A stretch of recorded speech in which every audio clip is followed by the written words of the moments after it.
Hi everybody, welcome back to the channel. Today is Ask Blabs episode 3, where I answer all of your Wizarding World related questions. So let's just jump into it.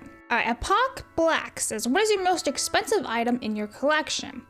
Also, more art box videos, please, whenever you have the time, of course. Okay, so art box videos is definitely on the way. I have lots of them planned out already. It's just the time takes a lot because there's a lot of cards and it's really big videos. Most expensive item in your collection? I won't be telling you that one. Because honestly, I don't even know which one it is. There's a lot of them, so I won't tell because I don't know. DNSM says, what prop, costume, or autograph card do you want to get your hands on the most? Ooh, so this is a great question. So, I really want to get a lot of the old prop cards of like the Sorcerer's Stone. I really love things like that, like Sorcerer's Stone, the Gringotts, Galleons, and coins, and things like that. And the really one-off rare prop cards, I would love to get those. Unfortunately, I don't think it's ever going to happen because they cost like $1,000 each. And that also goes with Emma Watson's autograph card and Daniel Radcliffe autograph card. Both of those are like a couple $1,000s each. So you're looking at like maybe $10,000 worth of cards that I want to buy. So that's never gonna happen. But unfortunately, that is it.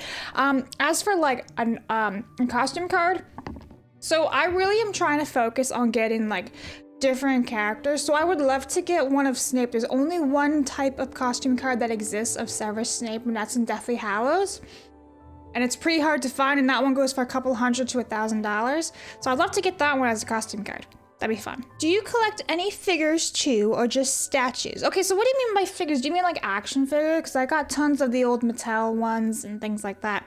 As figures or statues? I have a lot of Inesco too, so I'm not really sure what you mean by that, but I hope I kind of clarify it. I have a lot of Gentle Giant busts and statues. Which movie is the least accurate adaptation? Ooh, okay, so the least accurate adaptation. I would say Half-Blood Prince.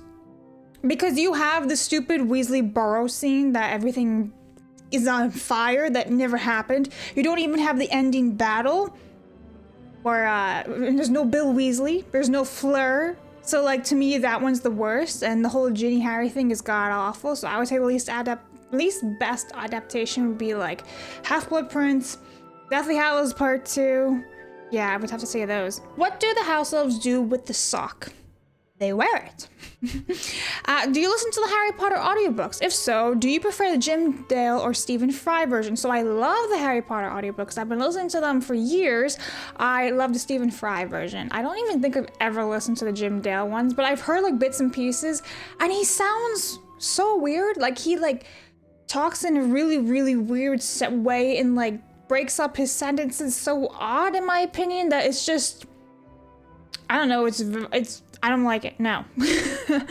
What do you want to see from Hogwarts Legacy 2 or a new Harry Potter game? So I have a lot of criticism when it comes to Hogwarts Legacy, and if you really want to know what all that is, watch my thorough breakdown. It's like almost 30 minutes long, or give or take.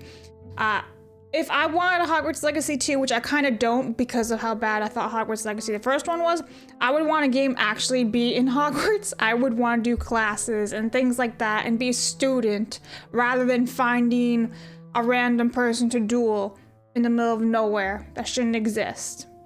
That's my take. As for new Harry Potter game, there is that really weird spin-off game. It's like the Secret Agent Wizard. And it's basically like the old EA 2002 Hogwarts-esque vibe, but he's like a secret agent and he kills everybody with guns. It's absolutely hilarious. I played the demo of it on my gaming channel. That to me is more fun than Hogwarts Legacy. So I don't know if that really answers your question. For a new Harry Potter game, I would want it to be taking place in Hogwarts. I would want it to be pretty accurate to what we know Hogwarts to be. I would want no DEI in this game. I would want fun mechanisms. I would want a good story. So basically everything that wasn't in Hogwarts Legacy, I want, you know? That's about it. All right, let's see. How do you feel about Slytherin House? It's a pretty cool house. I'm not in Slytherin House, but I got nothing against Slytherin. I think it's a pretty cool house. I think they get a really bad rep, but I mean, Lita Lestrange, she was pretty badass, so I got nothing bad about Slytherin House. I don't have a problem with any of the houses. I know everyone jokes about Hufflepuff and everything, and it's like that meme from a Very Potter musical. What the hell is a Hufflepuff? And I totally do those jokes all the time, right? But like, nah, I like all of them. I don't really care much about like the houses, right? Like, you are who you are, whatever. I'll like you if you're a good person. So for me, the Slytherin house, the Gryffindor house, whatever. Like, I don't really care. You are what you are, you know? This one has been bugging me for a while. Sorry if this already been asked. Why do you think there are some spells that are so pointless when it doesn't make sense for them to be? And he says, like for example, in the first movie, Hermione fixes Harry's glasses with a spell. It happens instantly and no time wasted. Pretty useful spell. But in comparison, in the second movie, when Harry arrives to the Weasley house, there are dishes washing themselves in the kitchen. They're scrubbing themselves normally as if someone was taking the time to wash the dishes. Why doesn't whatever spell that is just instantly clean them, just like Hermione did with this? Hermione's spell did for the glasses. So there is the Scourgify spell that does like clean thing up, and you can use like Evanesca, which also is like cleans thing, like evaporates or whatever. So there are spells. I guess it's just like what you want. Do you want to take its time? Whatever it is. Honestly, this is kind of like a nitpicky question. I understand it kind of is like, yeah, why don't they? But I guess it's just a simple because they chose that spell. That's basically it. I can't really answer that. The only person who can actually answer this is J.K. Rowling. And by the way, it is a good question because now I'm kind of wondering that too. As an outsider trying to look in, there isn't a whole lot of lore with HP like other franchises, like Star Wars and Marvel, DC, or with the comics, books, games, movies, novels, toys, etc. What makes Harry Potter stand out so much? Okay, so you're basically saying there's not a whole lot of lore, even though there's 7 books, plus 3 companion books, plus The Cursed Child. If you want to count that, I don't. What makes Harry Potter stand out so much? The good writing, the great storytelling, the amazing characters.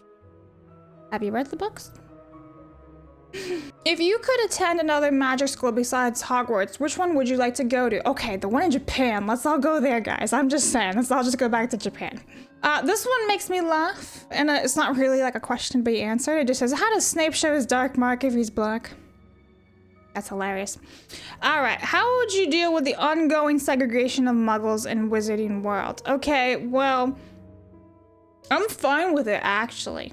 And it's perfectly explained in the books why that happens, because if muggles knew about the magic, they would want it to like fix all their everyday problems, and it would honestly cause more problems, right? So I'm fine with keeping it a secret. I'm totally fine with it.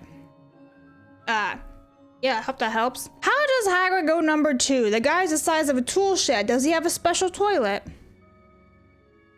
Fascinating question. I didn't think anyone would ever ask me, but here we are. I have no idea. I'm assuming he's got a really big toilet, or he uses his umbrella and he just, you know, like takes a squat wherever and just cleans it up afterwards. That's how they used to do it before plumbing was invented. Fun fact. In your opinion, which Hogwarts house is the most understood and why? I think it's a toss-up between Hufflepuff and Slytherin. I would say, yeah, they're probably Hufflepuff and Slytherin. But also, like, maybe Gryffindor, because everyone's like, oh, Gryffindor basic, Gryffindor this, Gryffindor that, because obviously the 3 main characters are from Harry Potter are in Gryffindor, so everyone's like, but maybe even, honestly, maybe they're all misunderstood because everyone's just typecasting based off of like the original statements of like, oh, cunning and daring, chivalry, knowledge, loyalty, all these characteristics, and they're just completely typecast, but there are the exceptions, right? I mean, Slughorn for Slytherin, Snape for Slytherin. You can even do Hermione, who was a hat stall between Gryffindor and Ravenclaw, as was Neville for Gryffindor and Hufflepuff. So, you know, like, hat stalls are a real thing. Anyway, guys, I hope that helps you guys with your questions. This one's a little bit of a shorter episode, but in a couple of months, I'll make another community post, and hopefully you guys have some great questions and I can answer them next time. Until then, I will see you all later, and thanks for watching. Bye!